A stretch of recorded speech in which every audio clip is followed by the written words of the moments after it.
வணக்கம். வாழ்க வளமுடன்.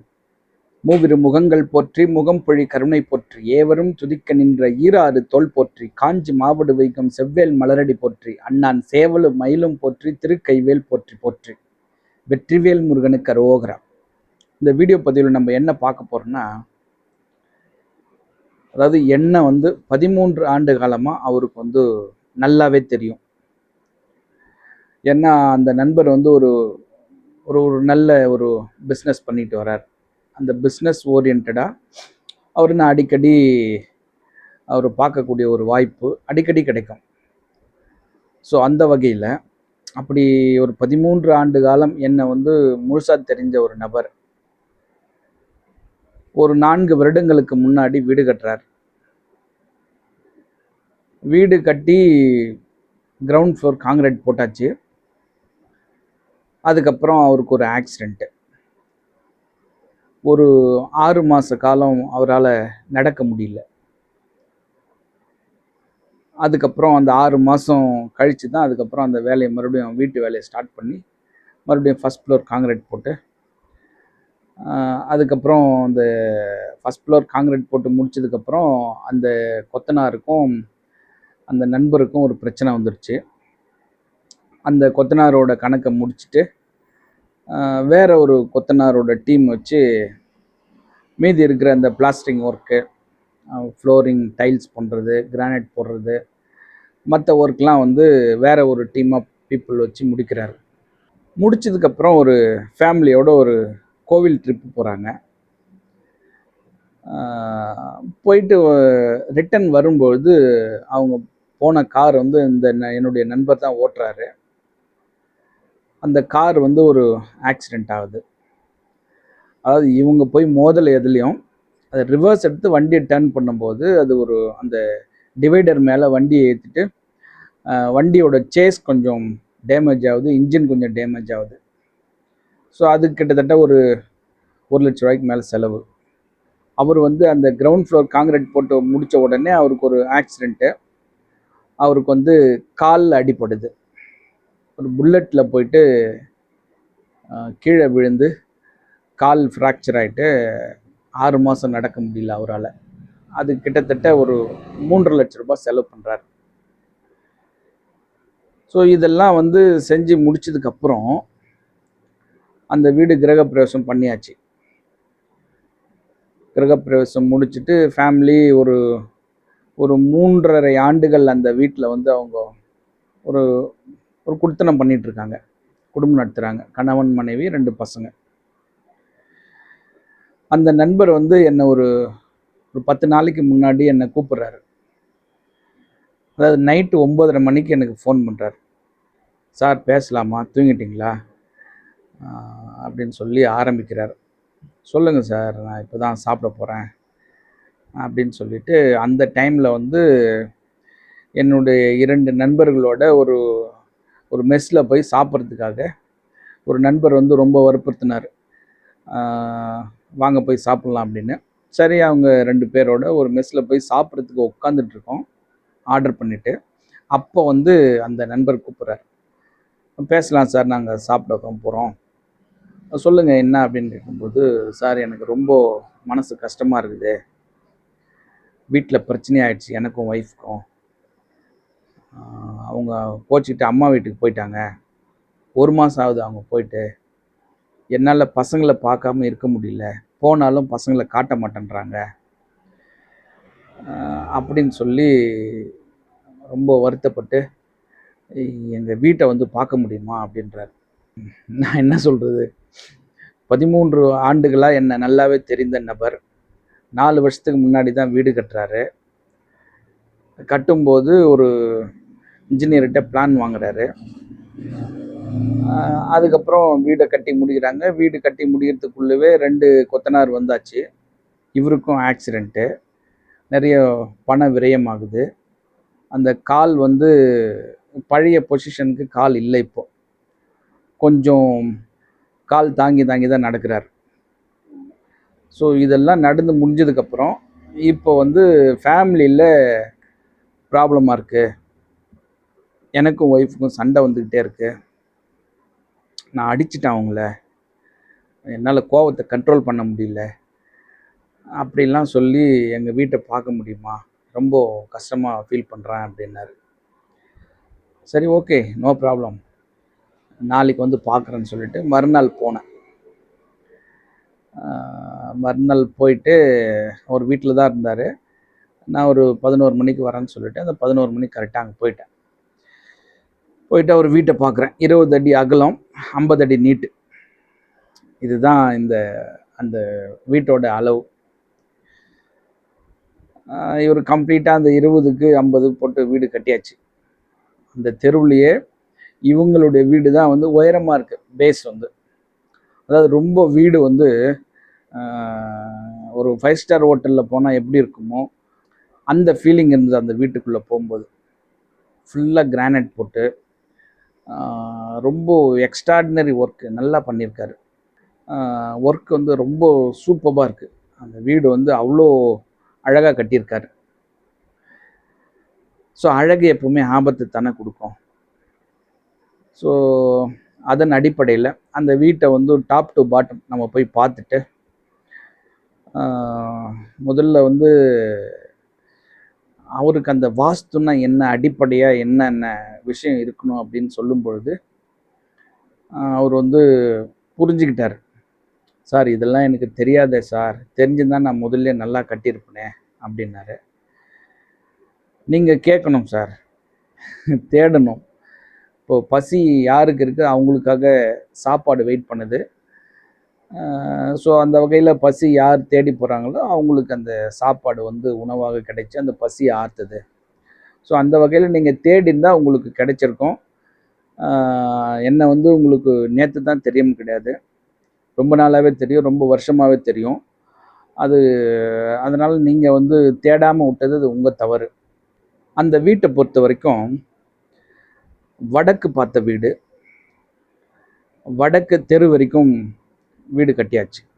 முன்னாடி ஒரு 18 அடி போர்ட்டிகோ வச்சுட்டு, அதுக்கப்புறம் பின்னாடி ஃபுல்லாக வீடு கட்டி பின்னாடி 2 அடி மட்டும் கேப் விட்டுருக்கார்.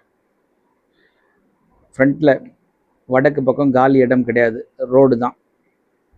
பின்னாடி பக்கம் 2 அடி கேப்பு, அவ்வளோதான். அதுக்கப்புறம் கிழக்கு பக்கம் காலி இடம் இல்லை, பக்கத்தில் ஒட்டி வீடு இருக்குது. மேற்கு பக்கம் காலி இடம் இல்லை, மேற்கு பக்கமும் வீடு இருக்குது. அந்த போர்ட்டிகோவில் செப்டிக் டேங்க்கு வடமேற்கு சார்ந்து.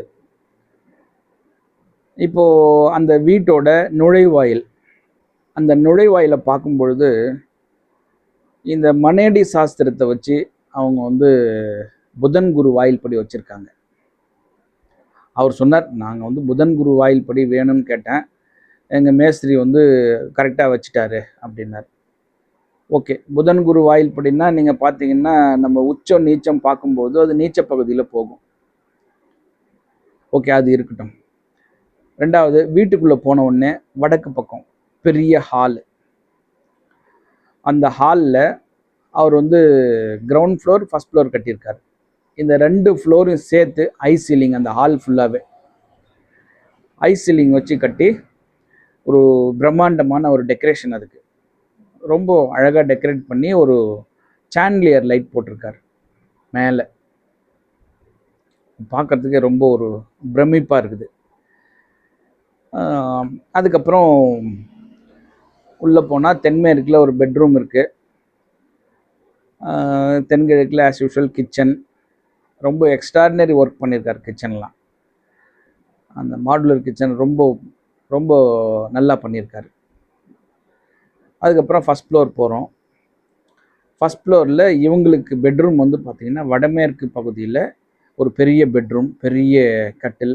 ஏன்னா இவங்க கணவன் மனைவி 2 பசங்க படுக்கணுன்றதுக்காக ஒரே பெட்டு பெருசாக போட்டு அதை வெளியெல்லாம் கழட்டிலாம் எடுக்க முடியாது, அப்படியே அந்த பிளைவுட் போட்டு பக்காவாக அங்கே ஃபிக்ஸ் பண்ணியாச்சு. அதுக்கப்புறம் தென்மேற்கில் ஒரு பெட்ரூம் இருக்குது. அந்த பெட்ரூமில் பார்த்திங்கன்னா தென்மேற்கு பகுதியில் ஒரு பாத்ரூம், டாய்லெட்டு. அப்படியே செகண்ட் ஃப்ளோரில் போனால் ஒரு சின்னதாக ஒரு ரூம் போட்டு அதுக்கு மேலே வந்து வாட்டர் டேங்க் தென்மேற்கில் கட்டியிருக்காரு. வடக்கு பக்கம் பார்த்திங்கன்னா அந்த மொட்டை மாடியில் நிறைய பூச்செடிகள், அந்த பூ ஜாடியில் வாங்கி நிறைய வீடு வடக்கு பக்கம் ஃபுல்லாகவே கிழக்கு மேற்கு திசையில் ஒரு 6 அடி தூரத்துக்கு நிறைய கிட்டத்தட்ட ஒரு 200 பூஜாடி தொட்டி வச்சு அதில் வந்து பூச்செடியெல்லாம் வளர்த்துருக்காரு. அந்த பூச்செடியெலாம் நிழலில் இருக்கணும்னு சொல்லி அந்த மேலே பர்கோலா டைப்பில் ஒரு காங்கிரீட் அமைப்பு, அது என்னத்துக்கு போடுறாங்கன்னே தெரியல. கேட்டால் எனக்கு வெளிச்சம் இந்த பக்கம் அந்த பக்கம் ஏதோ ஒரு காரணம் சொல்கிறாங்க இந்த ஆர்கிடெக்சர்லாம். ஸோ அந்த மாதிரி போட்டு கட்டியிருக்காப்புல. இதெல்லாம் பார்த்ததுக்கப்புறம் என்ன சார் சொல்கிறீங்கன்னாரு. சார் நான் என்ன சொல்லிட்டோம், ரொம்ப நல்லா வீடு கட்டியிருக்கீங்க, அழகாக இருக்குது. ஏன்னா இந்த வீடு கட்டுறதுக்கு முன்னாடியே உங்களுக்கு வந்து நிறைய செலவு வச்சிருச்சு இந்த வீடு அப்படின்னு சொல்லிட்டு, இப்போது என் மனைவிக்கும் எனக்கும் என்ன பிரச்சனை, ஏன் பிரச்சனை வருது, அது கொஞ்சம் சொல்லுங்கள் அப்படின்னாரு. அதாவது நாம் வந்து நிறைய பதிவில் சொல்லியிருக்கோம், கணவன் மனைவி பிரச்சனைக்கு தென்மேற்கு பகுதி ப்ராப்ளமாக இருக்கும், வடகிழக்கு பகுதி ஒரு 20% கணவன் மனைவி பிரச்சனையை வந்து உண்டு பண்ணும். அதாவது இந்த பேச்சுவார்த்தை என்பது அதிகமாக போகுது அப்படின்னா அந்த வீட்டில் வந்து வடகிழக்கு பகுதி பாதிக்கப்பட்டிருந்தால் கணவன் மனைவி பேச்சுவார்த்தை நிறைய இருக்கும். அதாவது வந்து தவறுதலாக பேசுறது, குறை சொல்கிறது, ஒருத்தர் மாற்றி ஒருத்தர் குறை சொல்லிக்கிட்டே இருப்பாங்க. அது வடகிழக்கு பகுதி பிரச்சனை இருந்தால் அந்த ப்ராப்ளம் இருக்கும். ரெண்டாவது தென்மேற்கு பகுதி வளர்ந்துருக்கு. தென்மேற்கு தெற்கு பக்கம் வளர்ந்துருக்கு அந்த வீட்டில். அந்த தெற்கு பக்கம் 2 அடி கேப் விட்டுருக்காருன்னு சொன்னோம் இல்லைங்களா, அதில் வந்து தெற்கு பக்கம் மேற்கு சார்ந்து 2 அடி இவங்க கபோர்டு வைக்கிறதுக்காக சுத்தமாக எக்ஸ்டெண்ட் பண்ணிட்டாங்க, காலி இடமே இல்லை. அந்த தென்கிழக்கு திசையில் மட்டும்தான் அந்த 2 அடி கேப் இருக்குது. ஸோ அப்போ தென்மேற்கு தெற்கு எக்ஸ்டெண்ட் ஆகிடுச்சு. வடகிழக்கில் ஒரு பெரிய ரேக் அடித்து அதில் வந்து நிறைய ஷோகேஸ் பண்ணி வச்சுருக்காரு. வடகிழக்கு பகுதி வெயிட்டு, அந்த போர்ட்டிகோவில் வடகிழக்கில் தான் காரை நிப்பாட்டிருக்காரு. ஸோ இது ஒரு பக்கம் இந்த கணவன் மனைவி பிரச்சனைக்கு. அப்போது வாக்குவாதம் முத்தி பிரச்சனைகள் பெருசாகி அவங்க வீட்டை விட்டு போகிறதுக்கு காரணம் என்ன அப்படின்னா, அந்த வீட்டில் பார்த்திங்கன்னா, அதாவது பெண்கள் சம்மந்தப்பட்ட இடம், கணவன் மனைவி பிரச்சனைனால அது வடகிழக்கும் தென்மேற்கு பிரச்சனை. இதில் வந்து பெண்ணோட மனம் வந்து கெட்டுப்போச்சு. அப்போ பெண்ணோட மனசுக்கும் அந்த வீட்டுக்கும் எங்கே பாதிப்பு இருக்குது அப்படின்னு நம்ம பார்க்கும்பொழுது, அந்த வீட்டோட நுழைவு வாயிலே வந்து தவறான ஒரு இடத்துல இருக்குது. அதாவது பெண் சம்மந்தப்பட்ட இடம், அது மனம் சம்மந்தப்பட்ட இடம் வடமேற்கு.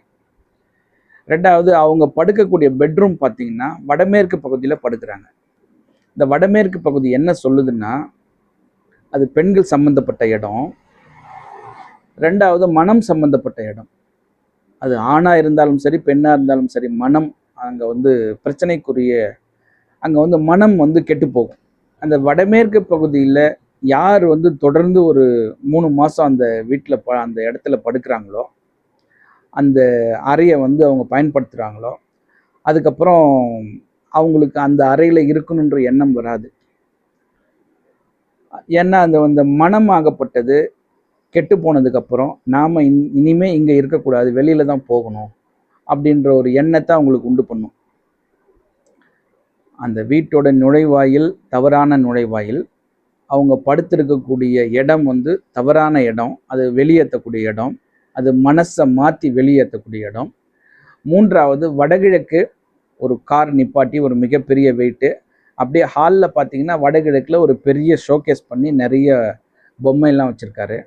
தென்மேற்கு பகுதி தெற்கு எக்ஸ்டெண்ட் ஆகிருக்கு. அந்த தெற்கு என்பது தென்மேற்கு பகுதியில் பெண்கள் சம்மந்தப்பட்ட இடம். அந்த பெண்கள் வந்து இந்த வீட்டில் பார்த்தீங்கன்னா, பெண் வந்து வீட்டை விட்டு வெளியில் போயிருக்கா அப்படின்னும் பொழுது இந்த 3 விஷயங்கள் மட்டும்தான் ஒரு மிகப்பெரிய ஒரு விஷயமா இருக்குது அந்த பெண்ணோட மனம் பாதிக்கப்பட்டதுக்கு காரணம். ஸோ இதுக்கு என்ன தீர்வு அப்படின்னு அவர் கேட்கும்பொழுது, ஃபஸ்ட்டு நீங்கள் பெட்ரூமை மாற்றிக்கோங்க, தென்மேற்கு பகுதியில் பெட்ரூம் மாற்றிக்கோங்க. அந்த தென்மேற்கு பகுதியில் பெட்ரூம் இருக்குது இல்லையா, அதில் வந்து ஒரு அட்டாச்சு பாத்ரூம் டாய்லெட் வச்சுருக்கீங்க. அந்த என்ட்ரன்ஸ் வந்து முடிஞ்சால் நீங்கள் வந்து அந்த ரூமோட வடக்கு சார்ந்து அந்த என்ட்ரன்ஸாக வச்சுக்கோங்க. இதுதான் இப்போதைக்கு நம்ம பண்ண முடியும். ஸோ அந்த இடம் வச்சுருக்கிறது தவறு தான், வேறு இப்போ மாற்ற முடியாது உங்களால். இடம் இல்லை அப்படின்னும்போது அந்த என்ட்ரன்ஸையாவது மாற்றி வச்சுக்கோங்க, அது உச்சப்பகுதியில் வரட்டும் அப்படின்னு சொல்லிட்டு. ரெண்டாவது விஷயம், அந்த வீட்டோட நுழைவாயில், அந்த நுழைவாயில் எடுத்து நீங்கள் வந்து வடகிழக்கு பக்கம் வச்சுக்கோங்க, கிழக்கு ஒட்டி வச்சுக்கோங்க, வடக்கு பார்த்து. இப்போ அப்போ ஆட்டோமேட்டிக்காக நீங்கள் என்ன பண்ணுங்க, காரை வந்து வடமேற்கு பகுதியில் நிறுத்துவீங்க. முடிஞ்சால் காரை வெளியே நிப்பாட்டுங்க, இல்லைன்னா வடமேற்கு பகுதியில் இந்த பக்கம் மேற்கு சார்ந்து நிப்பாட்டிக்கோங்க.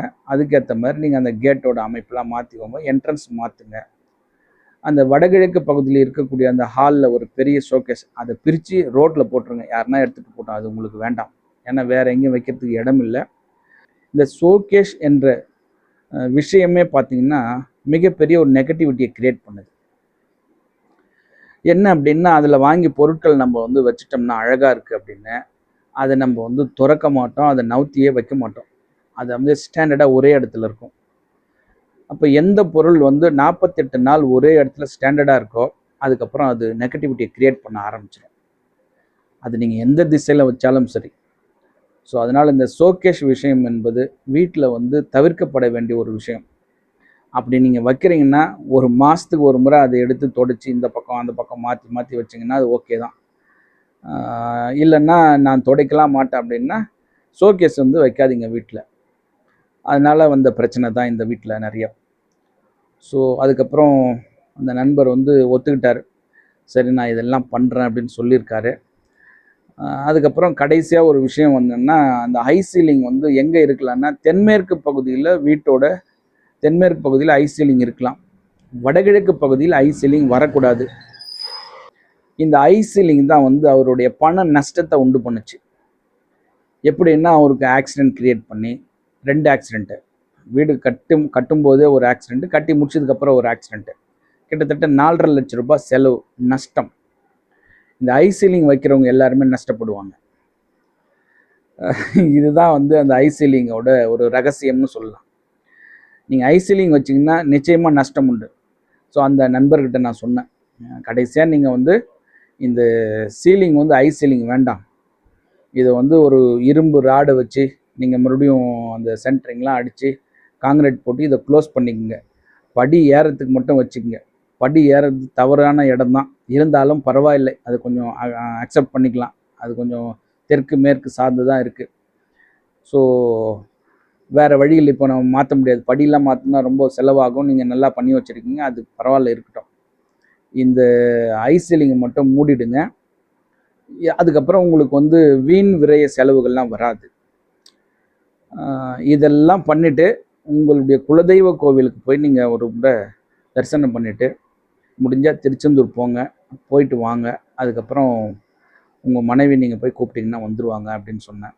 அப்போது ஒரு விஷயத்த சொன்னார், சார் 1 வருஷத்துக்கு முன்னாடி இந்த மாதிரி தான் ப்ராப்ளம் வந்துடுச்சு, கோச்சிக்கிட்டு அவங்க அம்மா வீட்டுக்கு போயிட்டாங்க, ஒரு 10 நாள் இருந்தாங்க.